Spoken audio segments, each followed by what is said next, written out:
technologies, of new infrastructure, of new challenges in DRM, of new enablers, enabling audiences within the home and to take that content from room to room where possible and maybe out of the house. I'm Richard Doherty. I'm the research director for the Envisioneering Group out of Seaford, New York. Many of you know that we have a digital entertainment practice, that we do market research, product testing, test services, and business model concepts. We probably killed more models in review than we can take credit for helping launch. But basically, most of our people are in the Los Angeles area because this is the seat of power. This is the Digital Hollywood Conference.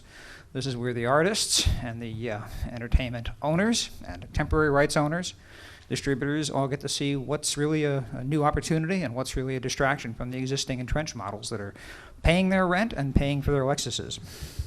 We're very fortunate this morning to have a wonderful panel of diversified speakers, people who have more than a century and a half of experience in this area. We're going to try to set more than half of the session, I hope as much as 2/3, to your questions. This really is your session here. I'd like you to help test the panel, and if you do have a question later on, please address it to either one or two speakers if you know specifically, or to the entire panel if you'd like. First off, certainly a company that has been in the home for decades and is now a part of Cisco. Please help me in welcoming Dave Clark, who's the Director of Product Strategy and Management for Home Entertainment Products of Scientific Atlanta, now Scientific Atlanta with Cisco. Please welcome Dave. Give a little intro here. Yep. Hi there.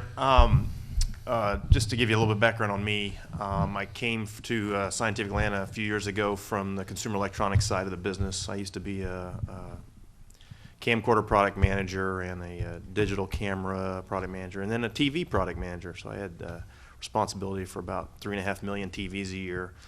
And then I crossed over to the dark side and went to cable. And because one part of my life, I was fighting with cable boxes as a TV product manager. Then I went to the other side, and I said, you know what? I like cable, and I was tired of fighting with it, so I decided to join the forces. So I've been involved with set-top box development and service development for the service provider industry now for a number of years with Scientific Atlanta. Big effort is clearly on DVRs. That's really where we've spent a lot of time and energy, and as DVRs evolve.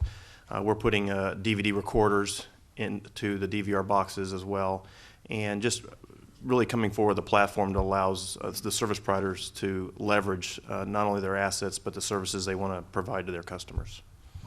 Excellent. And certainly getting that content to the home in new interactive forms and making sure consumers can enjoy it. There are all sorts of new opportunities for value add. And we're fortunate to have Stacy Cook, who's the president and CEO of Broadcue, who has brought us sunny weather from Austin. Please welcome Dave. Stacy. Thank you all. I could see that we had a little bit of rain yesterday, and I'm glad I could bring in a little bit of nice weather. A little bit of rain? I saw Spielberg growing past the front of the hotel. At Broadcue, we are developing a broadband television network, and we actually leverage the Sony PlayStation 2 as a content delivery platform, effectively as a set-top box. And what we have found is people are not willing to pay for hardware at this point in time, so leveraging the game consoles, which are already, on the PlayStation 2 side, it's already connected to TVs in about 100 million households across the world, about 40 million in the United States.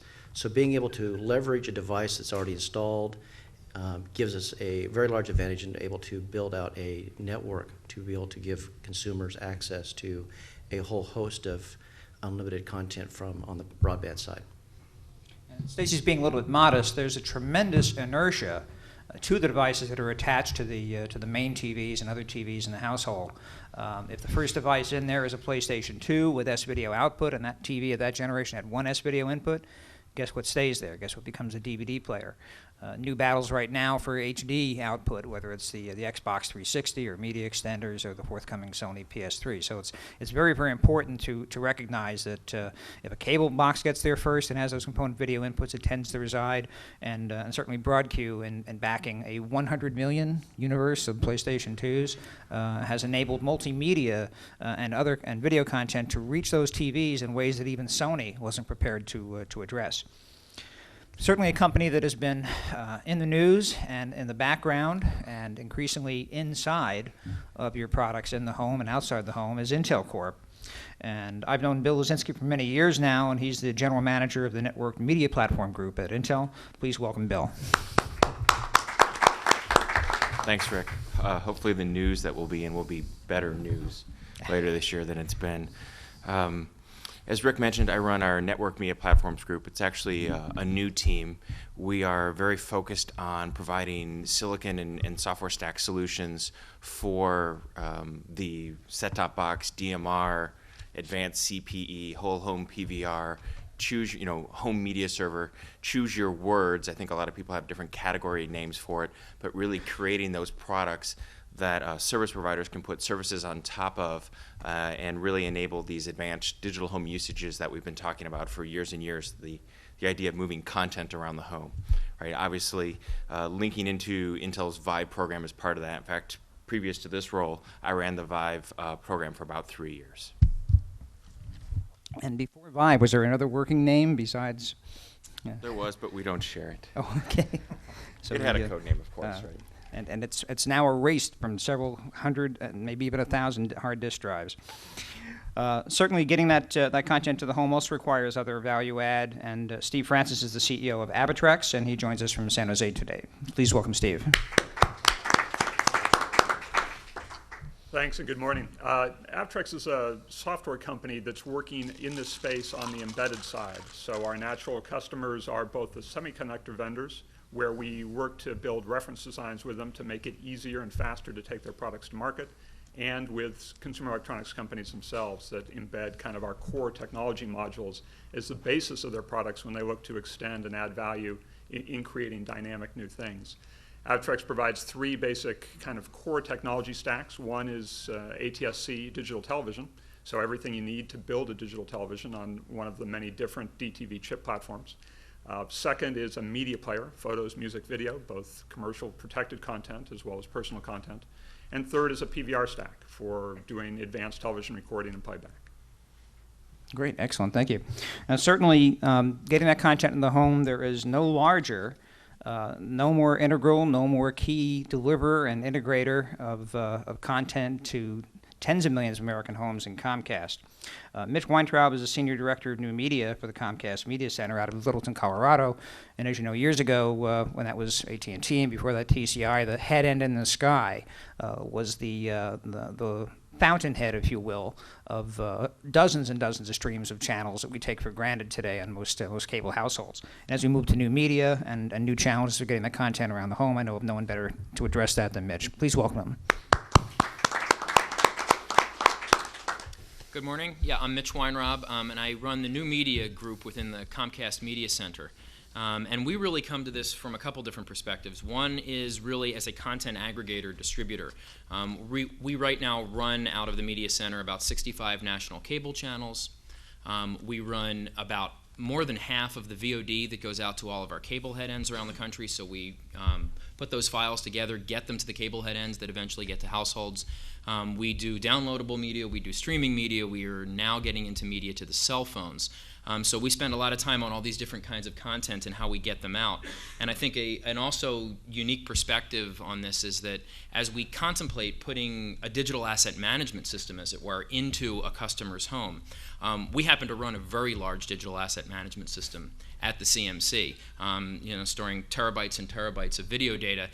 So I have a little bit of perspective on what that takes and how complicated that may be, and whether you may or may not want to put that into the home. So that's a piece of this that I'm very interested in. And the disk drive industry and electric utilities, thank you for the Media Center. I'd like to ask first of the audience, certainly you'd all have your hands out that you're here for the networked entertainment home, but how many of you are involved in the content side of the business, please? We're showing your hands, so we have almost a quarter of the room. How many in devices in the home? Great. Devices outside of the home? That was the majority of the room, by the way, for those of you who couldn't see. Those who are here for legal, public relations, marketing interests. Very good, good diversification. I'd like to ask the panel first before we get to audience Q&A. Monday of this week, Cablevision surprised a lot of people by rewarming a topic that Time Warner had tried earlier of having a virtual PVR for the household in the network. Now, first off, of course, that means that no disk drive in the household. Might change the Cisco Scientific Atlanta roadmap and Vive roadmap, keeping 80 gigabytes of content in the system per household of any TV shows you like as part of personal video on demand, if you will. And I know from the Madison Avenue side of our business, this is of key interest because it's very, very hard to track that offline viewing. When you're not watching Lost at 8 o'clock Wednesday or 9 o'clock Wednesday nights, how do we track whether you liked a commercial, skipped over it, went back over it 3 times? And having that content in the network certainly is very appealing to a lot of advertisers who are worried about too much of a splintering of their already somewhat shaky audience metrics. So I'd like to ask each member of the panel here what you think of the Cablevision announcement, how you think it affects your business, and what you think it may be a year from now. You want to start with you, Mitch? Sure.